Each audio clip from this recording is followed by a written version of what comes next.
Thank you, ladies. Sorry about that. Excuse me, can we record it or we cannot? I just tried to. Yes, it's recording. The Okay, recording perfect. is on. All So right. will send us then the recording. It will be posted. Actually, this is perfect timing because it will be posted on this website at the alcbridge.org.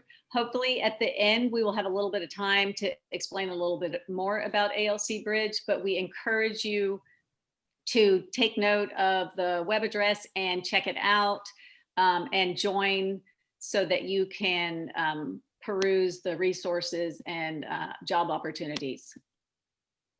Thank you. And now we also want to thank everyone that will be speaking tonight.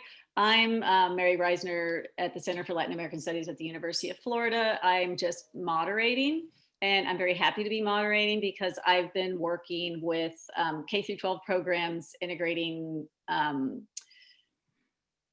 curriculum that promotes language and careers at an early age and not waiting until the university. So I am ecstatic to know about these three programs, specifically focused on translation and interpretation, being led by three lovely ladies in very different leadership roles.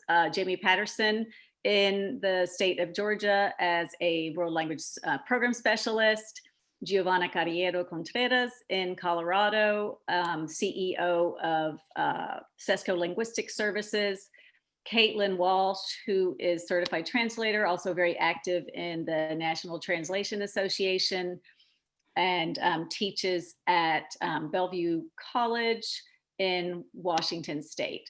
So we have quite a broad range of programs that you're going to be hearing about. Our goals for today, similar to what I stated earlier, it's promoting the integration of language, career opportunities, and translation and interpretation in secondary school programs. This is important first because some students won't go to college, and not everyone has to go to college or university. You can find great careers through other certification approaches. And if you do go on to university, you can improve your language skills and this other kind of training at a formal institution. But we think, everyone should have those two options. Secondly, we'll be introducing just basic overview of these three models at their different life cycle stages from the three states around the US. And hopefully, if there is interest, we would potentially propose other events that are longer term, maybe on each program or about program development on this topic. But tonight's going to be general overview. And we're hoping that people are going to be interested in these programs enough that they will consider implementing this kind of a curriculum in their district and reach out to the panelists for more information and guidance, and for ALC Bridge, because that is one of the goals of, that's part of the mission of ALC Bridge too, is to support these kind of programs. So, all right, I'm already talking too much. So we will show this slide again at the end of the session, but we wanted to just put it up here quickly now for you to have a glimpse of the different components and aspects of each of the programs, the models that will be discussed. And after each person gives their overview, and we put the slide up again, I think you might have some more questions to ask at the end. And on that note, we are set up as a Zoom meeting, not Zoom webinar. So please feel free to put your questions into the chat. We don't have a specific Q&A box, but please, so you don't forget your thought when you hear someone say something while they're presenting, please put it in the chat so that we can come back to it and make sure that your question gets addressed. Did I miss anything, team, that you want to add before we start with Jamie? Nope. We're good? Okay. So our first presenter will be Jamie Patterson to talk about her program in Fulton County. Thank you very much, Jamie. Thank you, Mary. I really appreciate the opportunity to share information with you all about the Workplace Spanish course in Fulton County Schools. It's the only workplace Spanish course in our district. We have about 95,000 students across 17 high schools. More specifically, this workplace Spanish program is housed at Centennial High School in Roswell, Georgia, which is a northern suburb of Atlanta, about 20 miles north. And the demographic of Roswell includes approximately 25% of residents who are of Hispanic heritage. So the idea for Workplace Spanish originally came to us from a new teacher entering the district in 2015. This teacher had been involved in a similar program in another district in the state and asked me about adding the program. So we started having discussions about it. It was new to me and I wanted to learn more, certainly.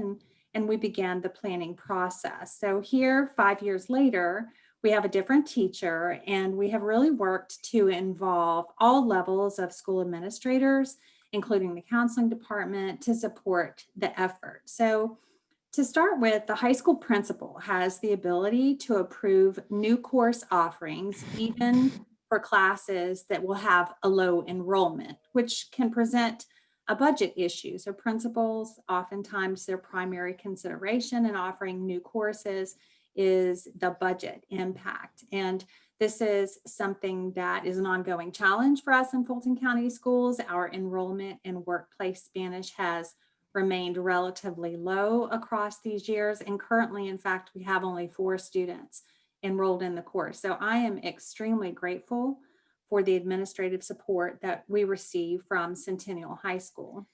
The assistant principal, in fact, is probably more involved with the program. She has been very supportive of the entire World Languages department for years. She takes time to meet with me, ask me about world languages pedagogy and what good instruction looks like. So I'm grateful for that time with her. We observe classes together. And so really when she's in a position to feel comfortable about knowing what the content is, then she passes on those good feelings to the principal. So I'm grateful for her again. And she really is kind of proud that her high school is the only one in the district that offers a workplace Spanish course. So, and this is a senior level course. And so, of course, speaking of seniors, the counseling department is really a key component in supporting workplace Spanish.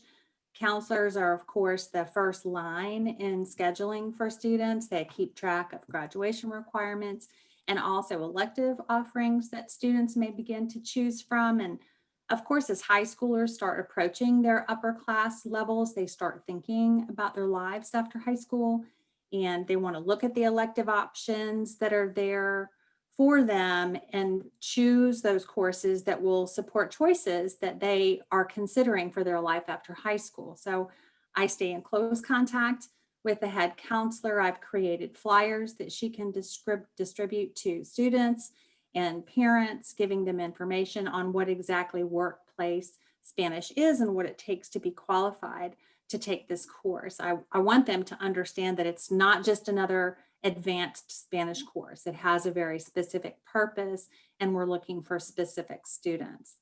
So our workplace Spanish program, not just the course, but the program actually begins at the middle school level where heritage speakers of Spanish, again at the middle school too, the demo is about 25% heritage speakers.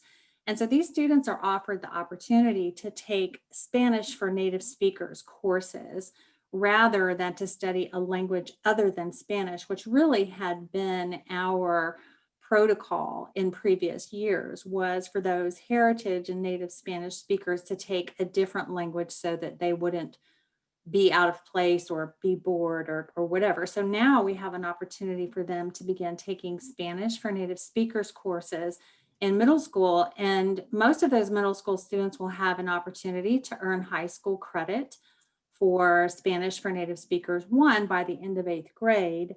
And then at that point, they would continue to Spanish for Native Speakers 2 and 3 as freshmen and sophomores, then go to AP Spanish Language and Culture as juniors, and then finally workplace Spanish. as seniors. And so the course curricula for Spanish for native speakers are geared towards, working on those literacy skills, building the literacy skills of reading and writing and expanding academic vocabulary for these heritage Spanish speakers. So as you may be aware, in AP Spanish, the curriculum is centered around real world themes. Perhaps you can see there's a small little visual there: global challenges, science and technology, contemporary life, personal and public identities, families and communities, and beauty and aesthetics. So those students get lots of great vocabulary around pertinent global themes. It really introduces them to great topics. And we really depend on that AP Spanish teacher to gauge the student interest and their skill too, their language proficiency, so that she can make recommendations to rising seniors for the workplace Spanish course. So all the collaboration within the school is hugely important and ongoing. It's something I'm working on all the time. It's really a small part of the work to be done. Within Fulton County Schools itself, I've learned that the collaboration we have with the CTAE department is critical. It's through the career technical agricultural educational department that we have secured federal Perkins 4 grant funding, which has paid for our language proficiency testing, as well as registration fees for national testing, which is done through CCHI, the Certification Commission for Healthcare Interpreters. And I'm surely grateful that they have accepted our curriculum for workplace Spanish as the only K-12 program in the country to meet their requirement of a 40-hour medical interpreter training course that's needed. It's a prerequisite before you can do this national testing. And this obviously is great because it saves our students time and money for sure. And I'm really thrilled to say that this past spring, in the 4th year of the program, we were able to test 4 students, and the minimum proficiency level that they scored was advanced mid, which in fact is the proficiency target for the course. And then we had 1 student who was ranked as superior proficiency on the ACTFL scale. So that was very thrilling for me to see an 18-year-old young man score at a superior level of proficiency on the ACTFL OPI. And he, in fact, went on and took the first test, the core CHI, and passed that test, that national test as an 18-year-old. So this stuff is very exciting to me. Amy, can you put on your camera real quick? Sure. Just so we see you. I was trying not to interrupt, but it'd be. Is it not on? Start video, something. Well, maybe it's blocked. Sorry, we'll see. Did that work? There Yes, you it are. did. There you are. Okay. So the Career Technical and Agricultural Education department in Georgia has 17 career pathways. And as coincidence would have it, 2 of them are offered at Centennial High School, and one of those is the health science career pathway. So that's right up our alley with healthcare science, nursing essentials, patient care fundamentals. And so this is something further that we want to consider. There may be an opportunity for us to have students in the workplace Spanish course combine pathways so that they can earn dual credits in one class. But this is a project that we've just started talking about, and so we'll move further on that. So finally, concerning the communities that are involved, and of course, communities is one of the 5 C's in the National World Languages Standards. We are really heavily involved in getting speakers to visit our students. These are professionals in the interpreting field, in the medical interpreting field. We had, from Fulton County Schools, we had a certified interpreter, a community interpreter who works with parent open house events, IEP meetings. He came and spoke with the students, and they actually had an opportunity to attend one of these events. The workplace Spanish students went to the middle school that they attended and helped facilitate communication between the Spanish speaking parents and some teachers. And that was a huge thrill for them to be there in a capacity where they were supporting people in their community. It made them feel very good. We've also had visitors from SOC Language Solutions. We had a young lady come, relatively young lady, I think, closer to the student's age than mine, certainly. And so they really connected with her. She told her story about where she came from, moved into America as a young girl, and how she came to be an interpreter. And of course, she talked about money, how much money you can make, because the kids are, of course, were interested in how much money they can make. So they really enjoyed her visit. We had visitors from Ming. Ming is the Medical Interpreting Network of Georgia. So their director of this professional association not only came to the school and visited the students, but he also invited them to their annual conference last November.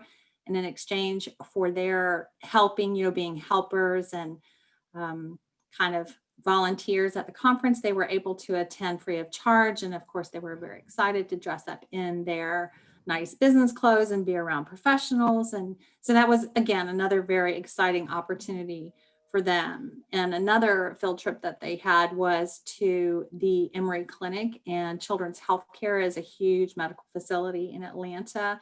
They were able to shadow some certified interpreters as they visited different units in the clinic, surgical units and rehabilitation units. They were able to ask questions later of the interpreter and see actually how that work was done. So this is a huge component. We will continue certainly to provide opportunities to get the students out into the community and to bring the community into the classroom, because that's without a doubt the students' favorite part of the course is when they have visitors and they're able to get out into the community. So just to wrap it up, I'll say that you can see our logo for Fulton County Schools. Students come first in Fulton County, and our mission and our goal is to prepare all of our students for a pathway after high school, whether it is college or career, and on a path that they can be happy with and be fulfilled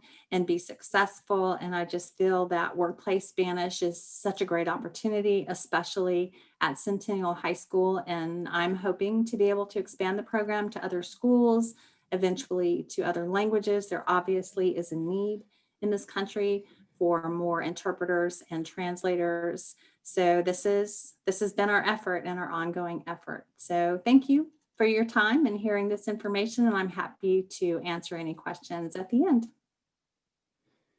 Yes, and please, everyone, remember to type anything you want in the chat. That was wonderful, Jamie. Lots of great ideas that I'm sure other people were taking notes on.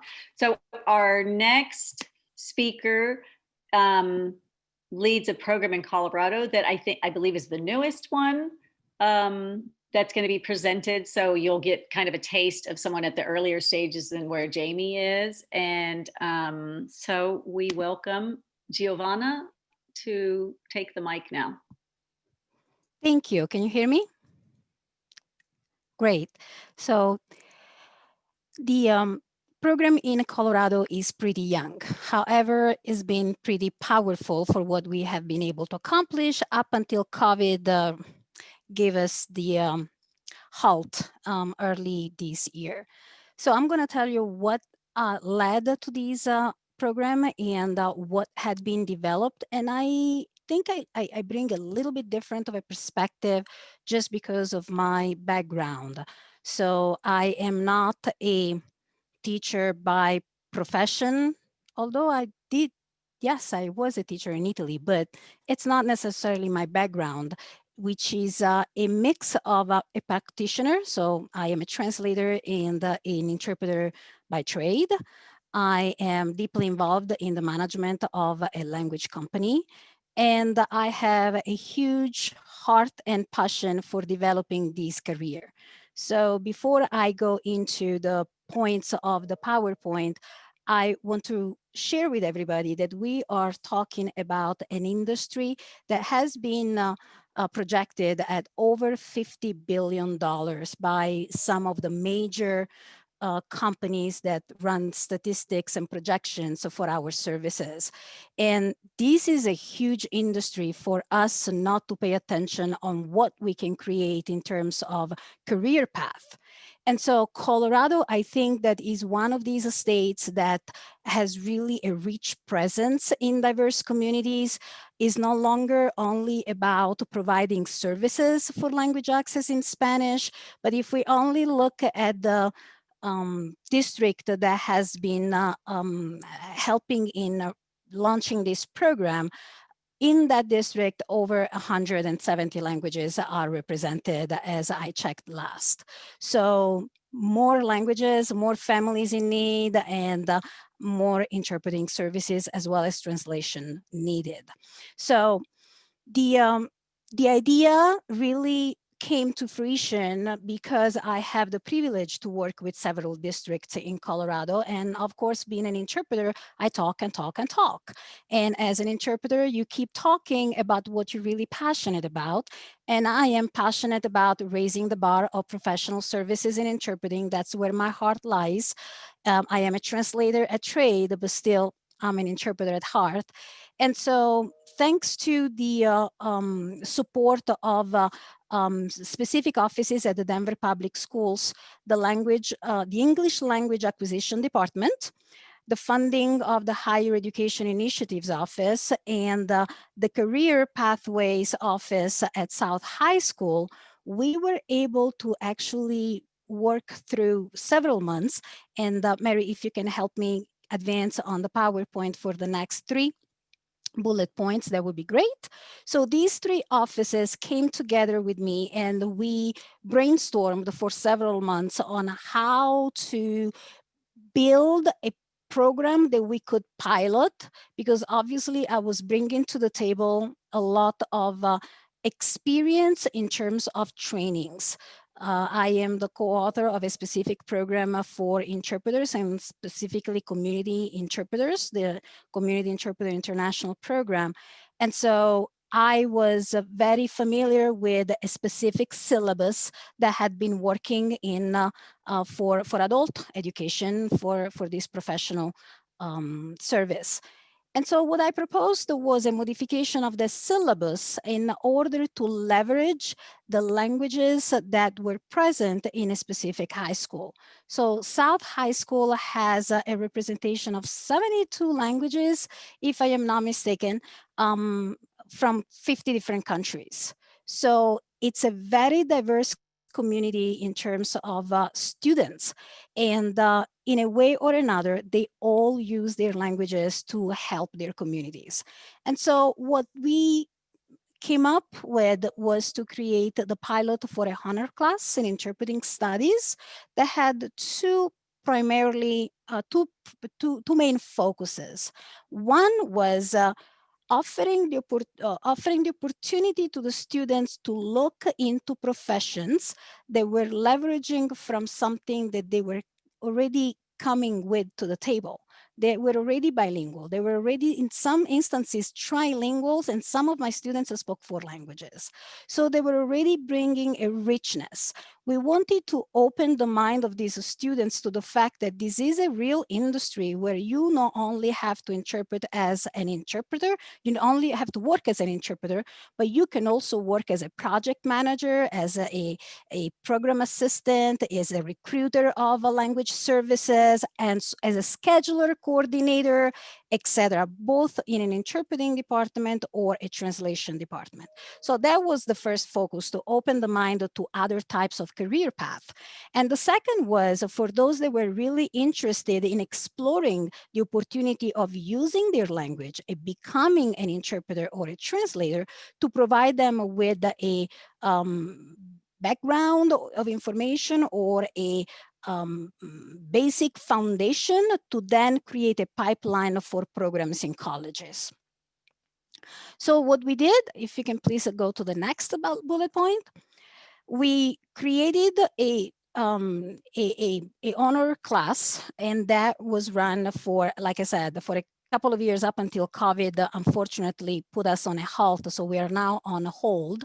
But the ultimate goal was to create a career path for interpreting profession. And also, on March 15th, the day where all the schools were shut down in Colorado, 9 o'clock in the morning, we had a meeting where we were defining the next steps of this program. And that was planning for the integration of this program into the healthcare related career path programs that the school had already created. So for us, the linking the honor class with the healthcare careers programs that had already been set, we were now looking at how to create libraries and the protocol and additional hours in order to have these two walk side by side and then lead to the medical certification as a next step. However, one of the other things that we were also venturing was also the need for interpreters in educational settings, in schools, because think about it. How many hospitals are in your neighborhood? And how many schools are in your neighborhood?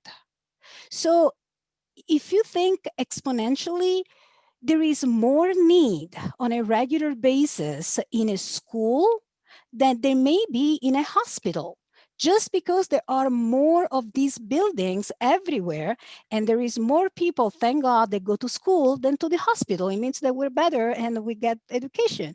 So the openings that interpreters and translators also have to work in educational settings is very, very high.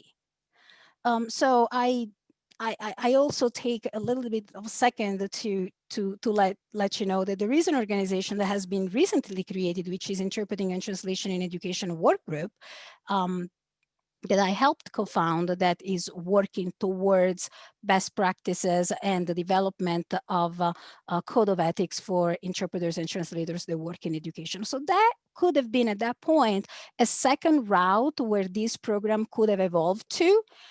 And conversations are still on the table. Like I said, I have the privilege to work with several districts in Colorado, and there is conversations that we're still holding with other districts and other schools.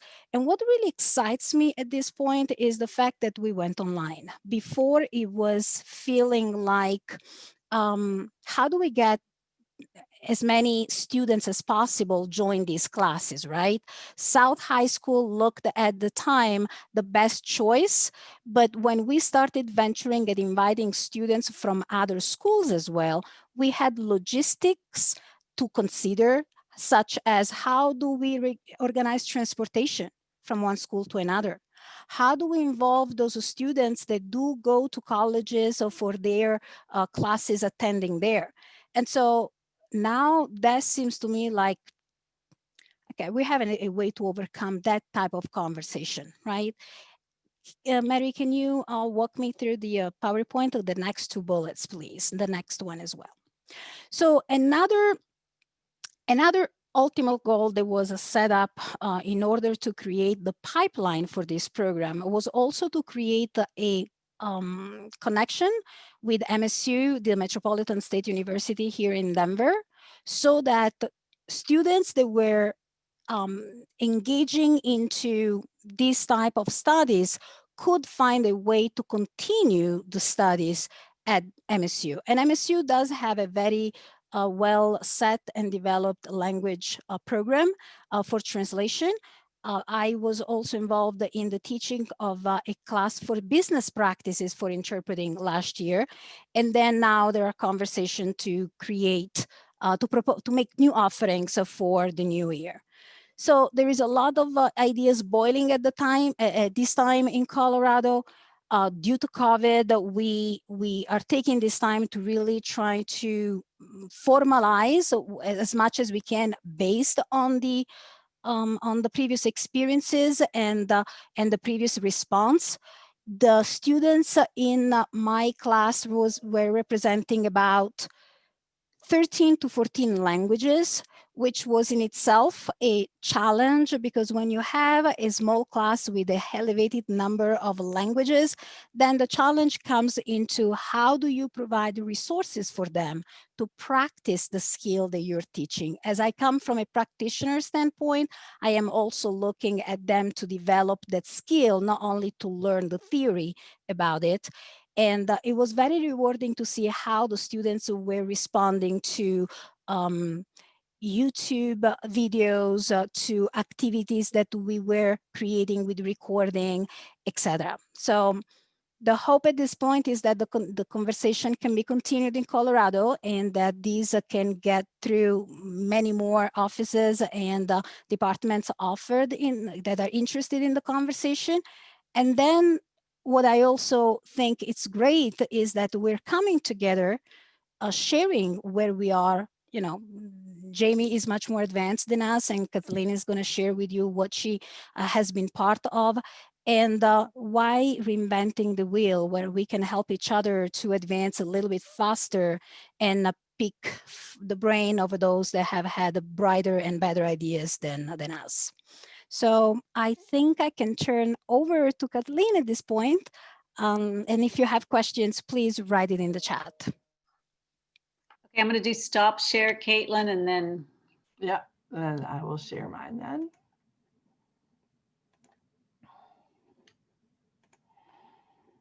And let's present. Okay, can we see everything? Yep, I can. Okay, great. So there we go. Zoom in there.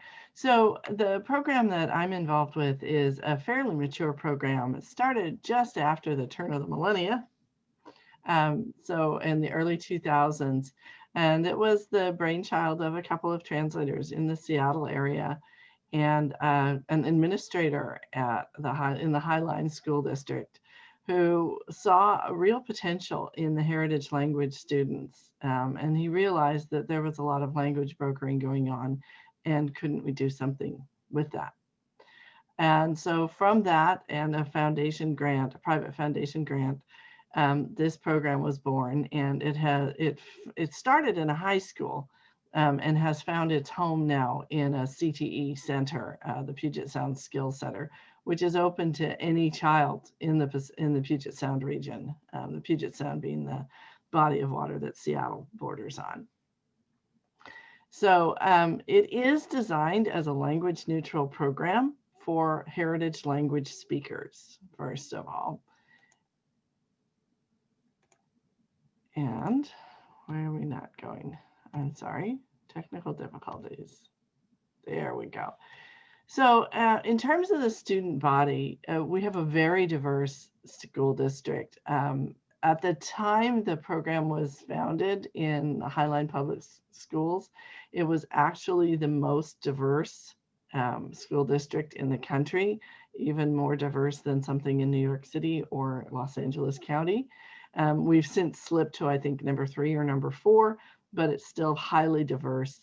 And that also means that we see a lot of economic disadvantage.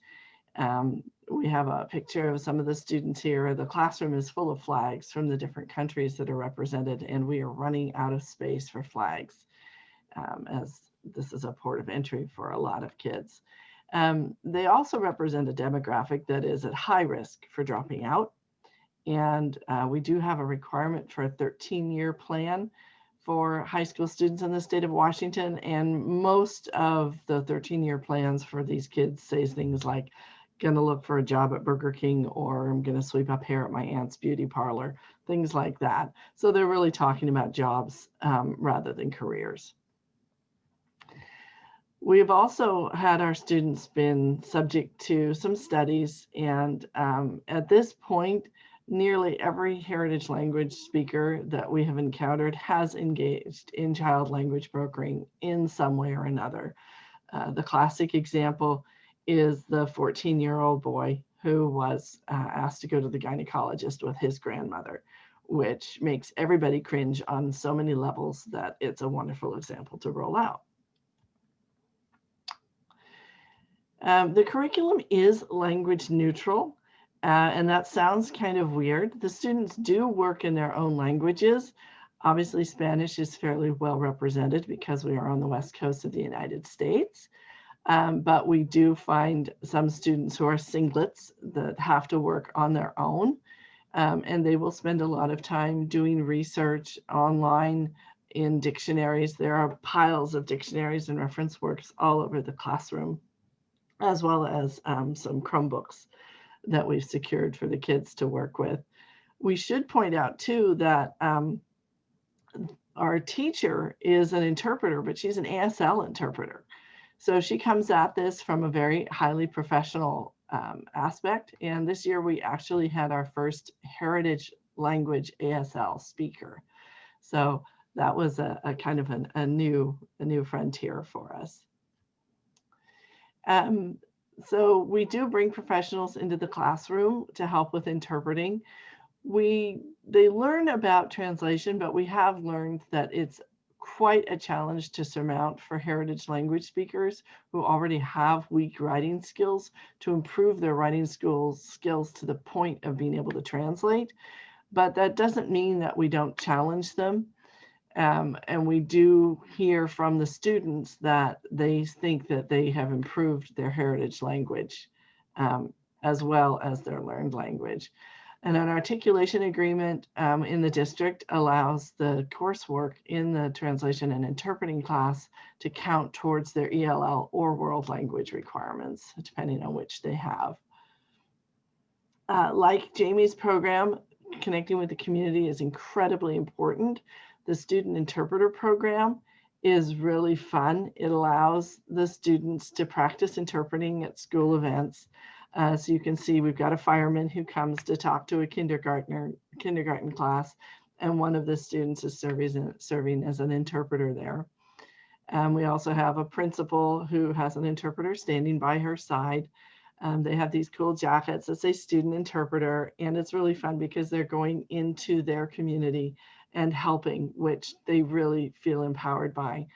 And the other thing that we've empowered them with are these cards. They all carry them, and it says in big letters, adult translator required. So if they're put into a situation where, say at a parent evening, a parent comes up and says, I want to talk about Johnny's discipline problems to the principal, then the student is empowered to say, this is not an appropriate use of a student interpreter because I might know the student, but you need to set up a time when you can work with an adult interpreter or a professional.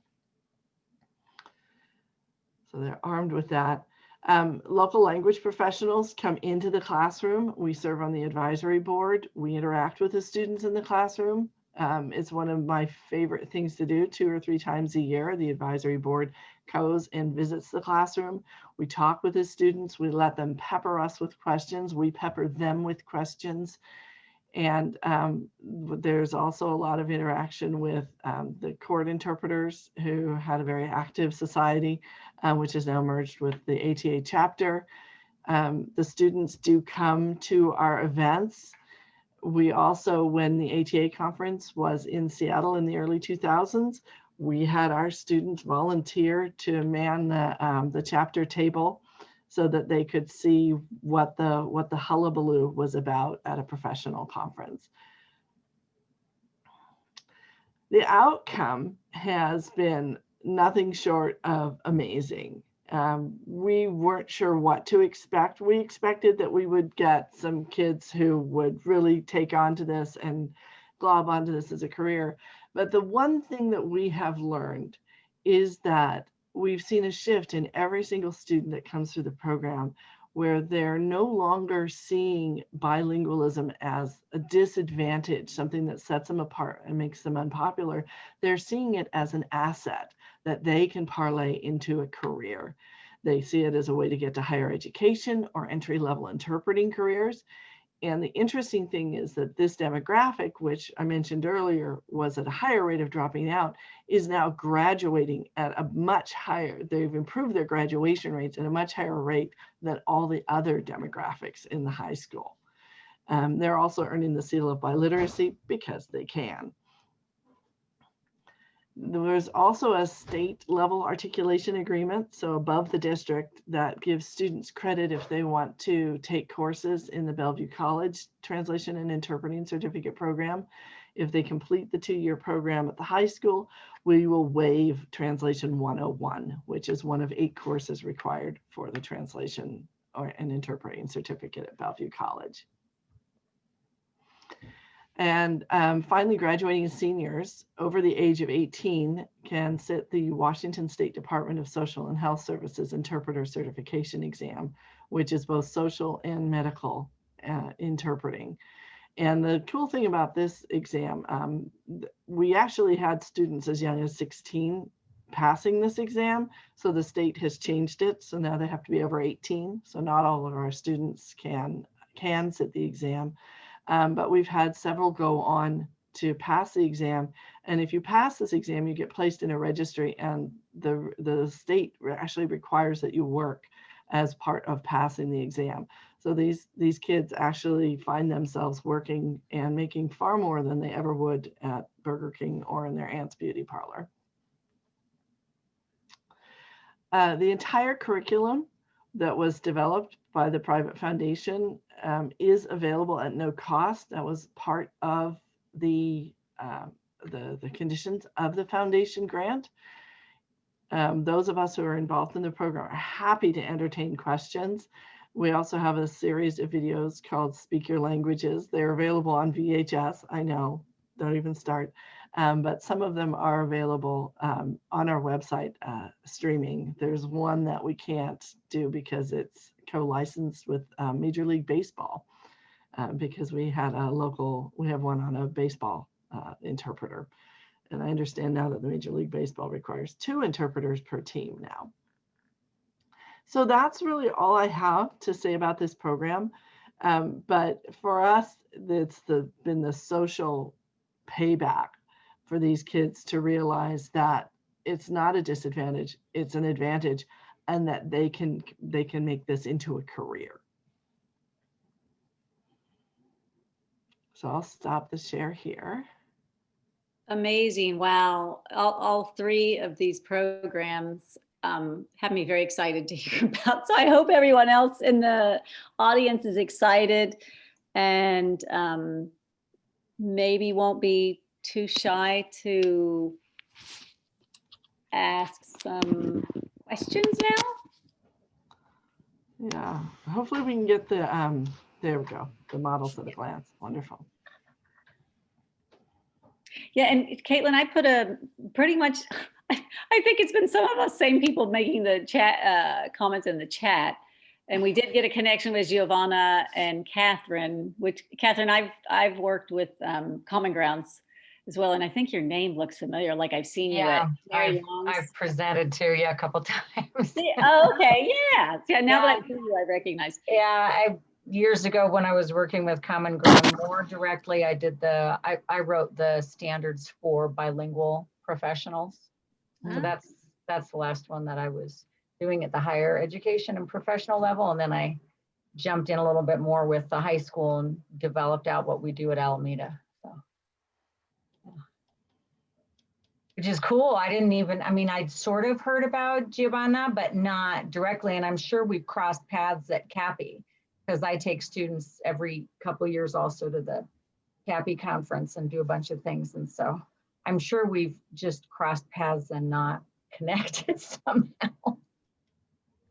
Yeah, so thank you, Catherine. It's great and how did you hear about this? You probably put it in the chat earlier.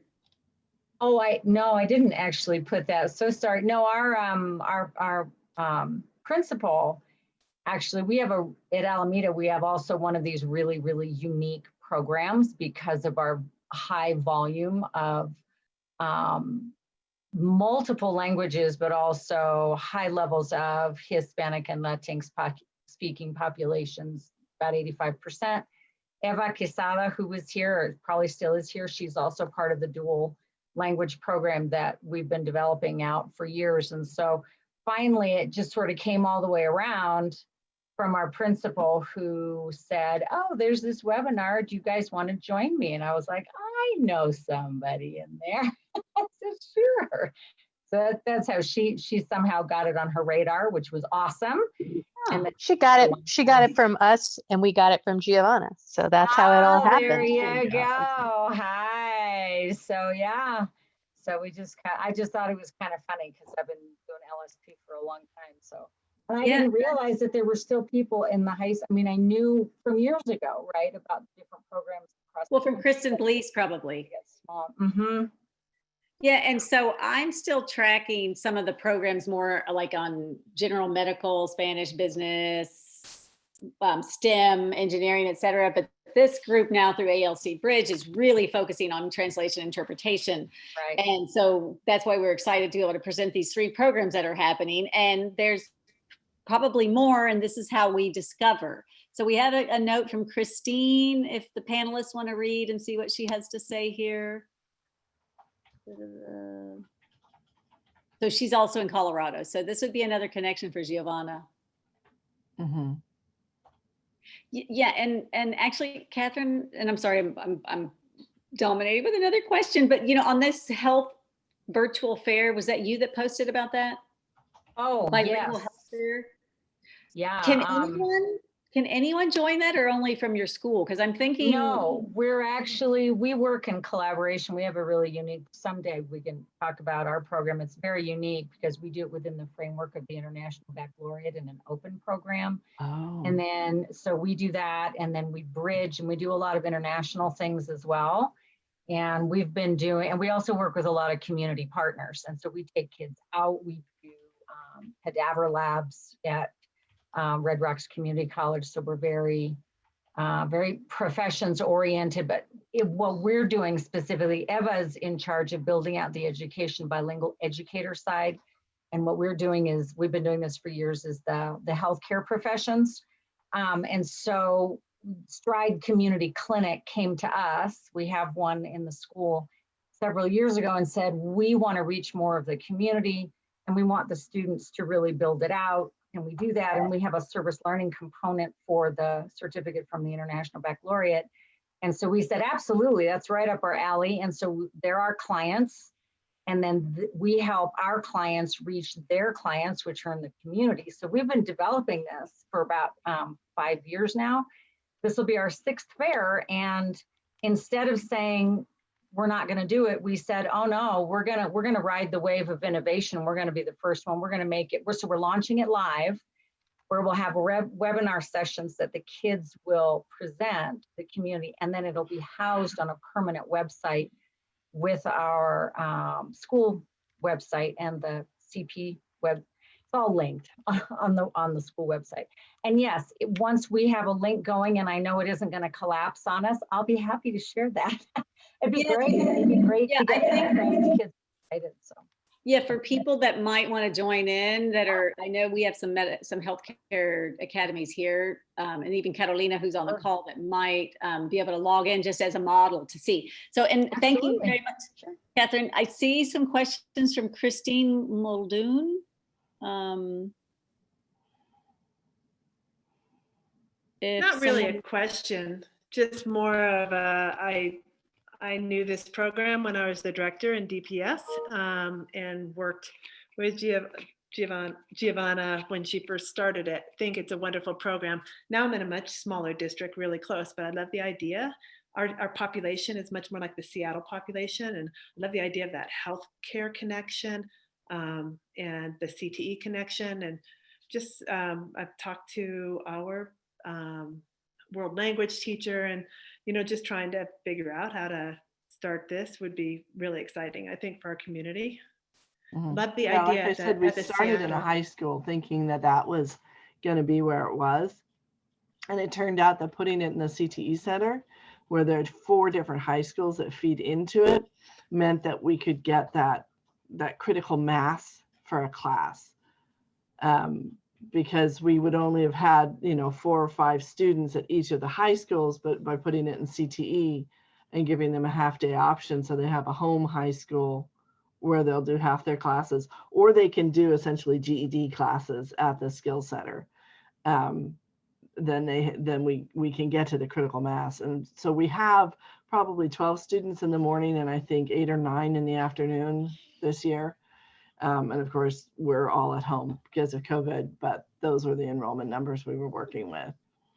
Which would be really cool for this area because we work Mhm. really closely with some of the smaller districts around us, like Inglewood and some larger ones like Littleton and stuff, but neighboring So districts. if you have that middle layer, what we used to call Voc Tech, right? They're not the community college, but they're also an alternative to high school. And if it's open to enough schools that can feed into it, the district will take care of things like transportation, getting the kids to the program. And because it's career oriented, CTE funds are appropriate. So And that's why we landed there. so Marna is asking if Giovanna's program is a CTE approved at this point.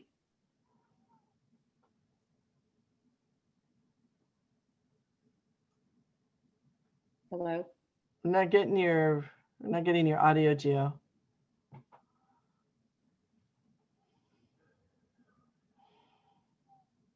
Is she on mute? Oh, she's going under the desk again. This happened yesterday. Oh. No, I was going to say, where did Giovanna go? Well, so in Florida, we have a couple of high schools that have started with the CTE and healthcare, just adding Spanish in to prepare students with Spanish and healthcare. But so now we're excited to hear about these interpreting and translation connections. So this all connects and it's all necessary. So it's exciting. Carolina has a question. At which grade world language classes start in the schools you're talking about? Good question. Yeah. So in Fulton County schools, our students coming into middle school, so that would be 6th grade, if they were successful on their state reading tests in elementary school, in other words, if they score on or above grade level on their state reading tests as elementary school students, then they no longer have to take reading as a standard course, one of the 5 core courses required in middle school, and they can begin world languages instruction as 6th graders. And so that, and that's across the district. That's not just with the feeder pattern into workplace Spanish. That's with all of the 8 languages that we offer in the district. And I have always felt like that is my favorite part of the program because these students have 3 years to earn credit for level 1 in a world languages. So as you can imagine, having that long a time to engage with level 1 content, this is very communicative, instructional model, comprehension-based instructional model with proficiency targets at each level.